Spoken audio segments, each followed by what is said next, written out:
Assalamualaikum dan salam sejahtera kepada semua pelajar Prinsip Perakaunan tingkatan 5. Hari ini kita akan sambung tajuk bab 2, rekod tak lengkap, siri keempat.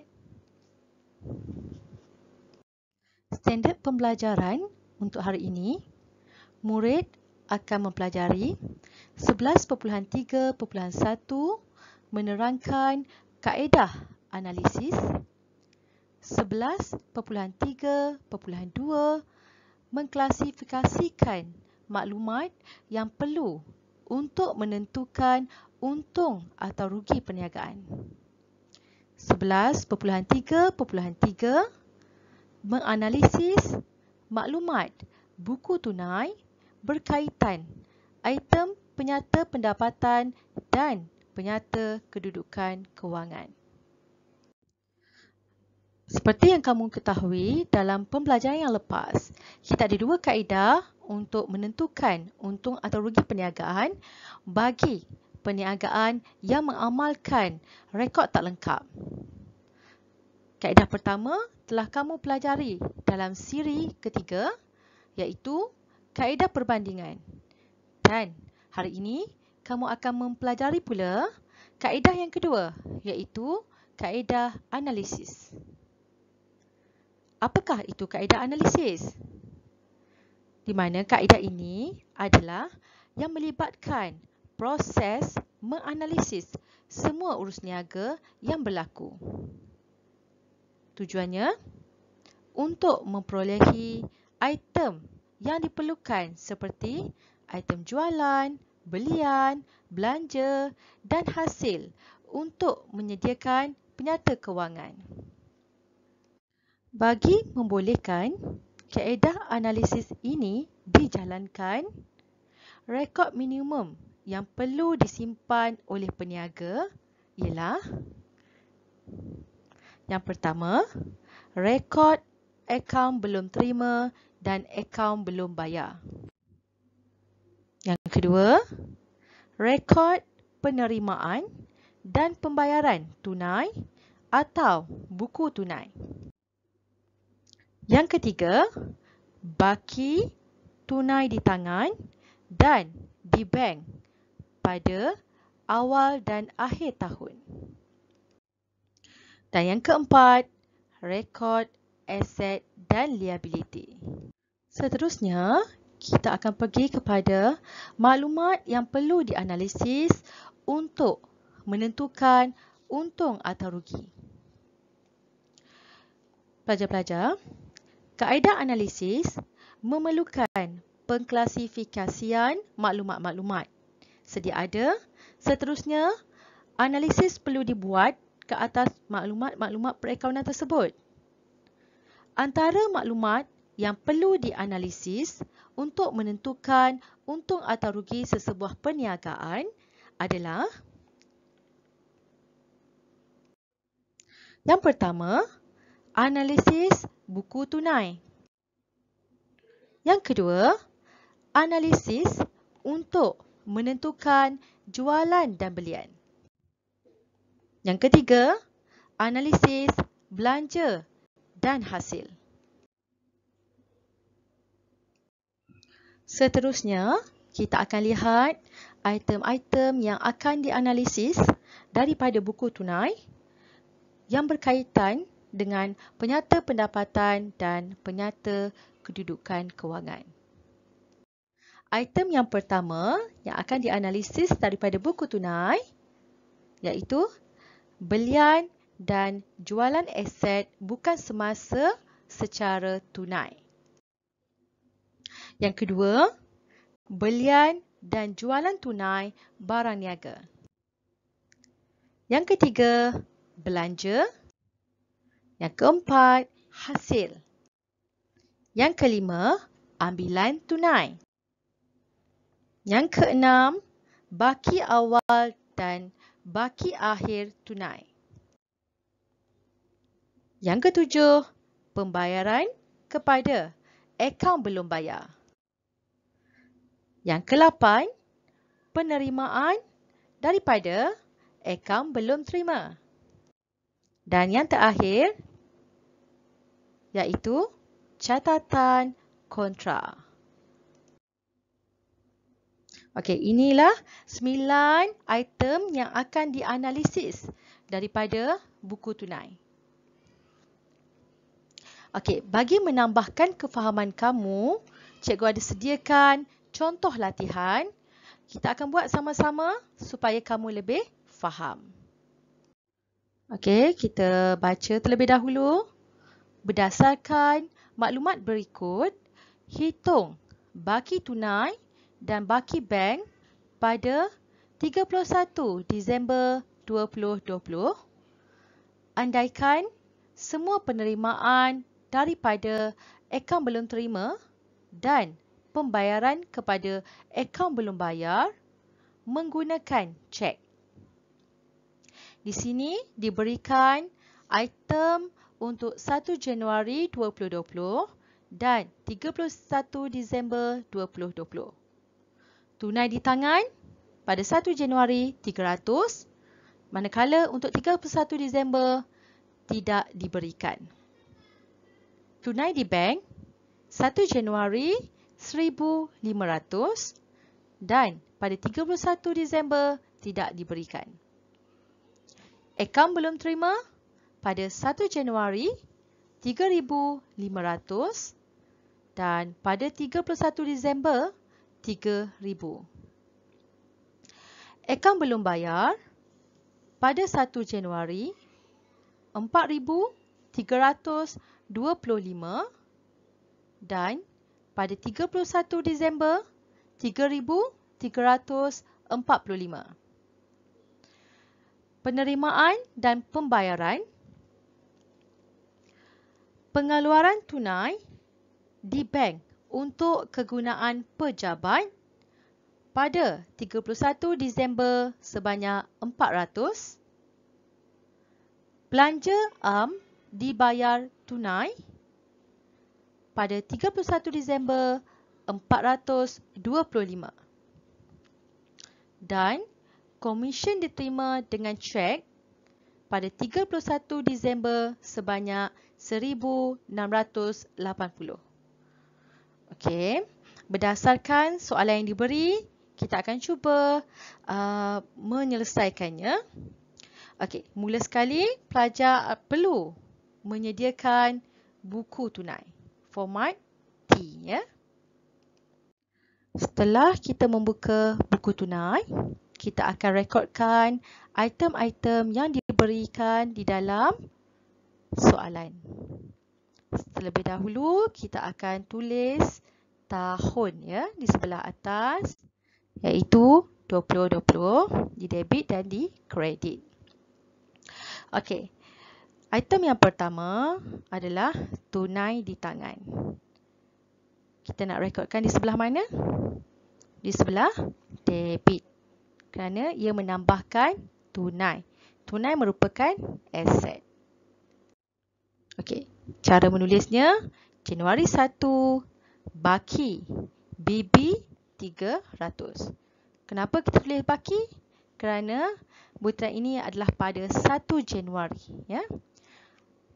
Okey, seterusnya tunai di bank. Ini juga direkodkan di sebelah debit. Okey, kita pergi kepada yang seterusnya, iaitu akaun belum terima. Okey, kita lihat pada 1 Januari akaun belum terima sebanyak 3,500, manakala pada 31 Disember akaun belum terima hanya tinggal RM3,000. Di sini menunjukkan bahawa kita telah pun menerima pembayaran daripada akaun belum terima. Kerana ada perubahan di situ. Kita lihat ya. Januari 3,500. Disember 3,000. Maksudnya dah ada pemegang akaun belum terima yang telah membuat pembayaran. Okey, sebanyak. Caranya ambil 3,500 pada 1 Januari, kamu tolakkan 3,000 pada 31 Disember. Itulah amount yang telah kita terima daripada akaun belum terima. Okey, cara merekodkannya adalah di sebelah debit. Iaitu kita tulis butirannya akaun belum terima. Amountnya kita akan tulis di bahagian tunai atau bank. Okey, kamu jangan lupa di atas soalan telah dimaklumkan kita menerima akaun belum terima dan akaun belum bayar menggunakan cek. So kalau cek mestilah bank. So kita akan rekod di ruangan bank sebanyak RM500. Okey, jelas ya untuk yang ini? Okey, kita hanya merekodkan amount yang kita terima secara tunai atau bank. So di sini akaun belum terima yang kita telah terima iaitu RM500. Kita teruskan teruskan dengan akaun belum bayar. Okey. Untuk akaun belum bayar pada 1 Januari sebanyak RM4,325. Ya. Apabila sampai pada 31 Disember, akaun belum bayar kita telah berkurang iaitu sebanyak RM3,345. Maksud dia di sini, kita telah pun membuat pembayaran dalam tempoh 1 Januari hingga 31 Disember. Okey, berapa jumlah pembayaran yang telah kita buat? Caranya, kamu ambil akaun belum bayar kita pada Januari, tolakkan dengan Disember. 4,325 tolakkan dengan 3,345. Kamu akan dapat 980. Itulah amount yang telah dibayar, yang kita telah bayar, ya. Okey. Bagaimana nak rekodkannya? Sekiranya kita membayar, maka tunai kita akan berkurangan. Tunai itu merupakan aset. Pengurangan aset di sebelah kredit. Jadi kita akan rekodkan di sebelah kredit. Kita akan tulis tarikh Januari atau Disember. Okey. Hanya baki awal saja Januari. 1. Yang lainnya kita akan tulis pada Disember 31. Okey, kita akan tulis di sebelah kredit Disember 31 akaun belum bayar di ruangan bank 980. Okey, kita teruskan dengan penerimaan dan pembayaran. Pengeluaran tunai di bank untuk kegunaan pejabat 400. Okey. Pelajar-pelajar, apabila kamu melihat dalam satu urus niaga ini ada perkataan tunai dan ada juga bank, itu menunjukkan catatan kontra. Apa maksud catatan kontra? Catatan kontra merupakan di mana dalam satu buku tunai akan ada dua catatan. Di mana satu catatan di sebelah kredit dan satu lagi di sebelah debit. Kerana di sini dia keluarkan duit di bank, dia masukkan di tunai. Jadi dia masih dalam buku tunai, ya. Okey. Jadi di sebelah kredit kita akan tuliskan apa? Kalau kita keluarkan duit di bank, butirannya kamu janganlah tulis bank. Ya, kamu kena tulis pasangan dia. Kita keluarkan duit di bank, kita akan masukkan ke mana? Ke tunai. Jadi kita akan tulis tunai butirannya. Ya. Kemudian kita akan rekodkan RM400 tu di ruangan bank. Kerana duit di bank yang berkurangan. Okey. Kita akan tulis di sebelah kredit di bahagian butir tunai dalam kurungan K kontra dan di ruangan bank kita akan rekodkan RM400. Okey, untuk pasangan catatan bergunya kita akan rekodkan di sebelah debit. Okey, di sebelah debit di mana akan menambahkan bahagian tunai sebanyak 400. Jadi kalau menambahkan tunai, butirnya jangan tulis tunai. Tulis pasangan dia. Di sini pasangannya adalah bank. Jadi kita tulis bank dalam kurungan K kontra dan di ruangan tunai 400. Seterusnya, belanja am dibayar tunai 425. Okey, bila sebut bayar belanja am, dah tentulah tunai kita berkurangan. Jadi kita akan rekodkan di sebelah kredit, ya. Kita akan rekodkan di sebelah kredit belanja am di ruangan mana? Tunai, ya, kerana kita membayar belanja am dengan tunai 425. Seterusnya, komisen diterima dengan cek. Okey, bila sebut diterima, di sini tunai kita bertambah. Tunai kita dalam bank kerana kita terima dengan cek. Jadi kita akan rekodkan di sebelah debit. Kita akan tulis butiran komisen, kemudian di ruangan bank 1680. Okey, selesai je komisen ni, kita dah habis. Okey, sekarang kita nak cari apa yang soalan minta. Di mana kita belum dapat lagi baki akhir untuk tunai dan bank. Okey, jadi caranya kamu kena tutup dulu akaun buku tunai. Okey, bila kamu tutup, kamu kena imbangkanlah. Turunkan yang paling banyak di bawah. Okey, lihat di bahagian tunai yang mana paling banyak, turunkan di bawah dan begitu juga di bahagian bank. Okey. Kita lihat di sini untuk tunai jumlahnya sebanyak 700 dan bank 3680, ya. Kita tulis amal yang sama. Yang banyak tu kita bawa turunkan, kemudian kita akan tuliskan amal yang sama di sebelah debit dan di sebelah kredit. Kemudian bagi bahagi ruangan atau sebelah yang kurang itu, di situlah akan wujudnya baki akhir. Okey, di sini baki akhir akan kita dapat di sebelah kredit, iaitu sebanyak untuk tunai 272 dan untuk bank 2300. Okey, cara tulisnya baki HP, okey, di ruangan tunai 275 dan di bahagian bank 2300. Macam mana nak dapat? Kamu ambil jumlah di bawah dan tolakkan di sebelah atas di bahagian kredit. Kamu akan dapat baki HP. Okey, kemudian baki tersebut kita akan bawa ke tahun berikutnya, iaitu tahun 2021. Okey, kita akan tulis 2021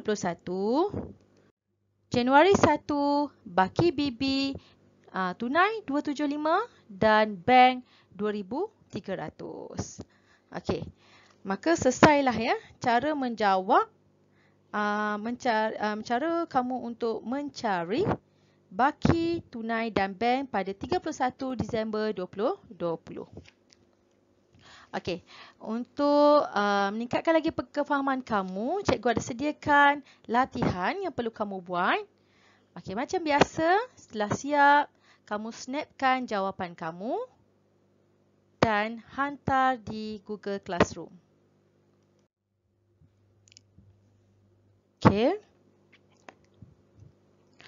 Okey, sebelum berakhir, cikgu ada kata motivasi untuk kamu. Okey, pelajar-pelajar, kamu ingat, berdoa tanpa belajar akan jadi doa yang kosong. Belajar tanpa berdoa akan jadi usaha yang buta. Jadi, kamu kena ada kedua-duanya. Kena belajar dan kamu kena berdoa. Ya, kemudian baru kamu berserah kepada Tuhan. Ya, okay, semoga kamu terus semelang. Belajar di rumah bersama cikgu. Kita jumpa dalam kelas akan datang. Okay, bye.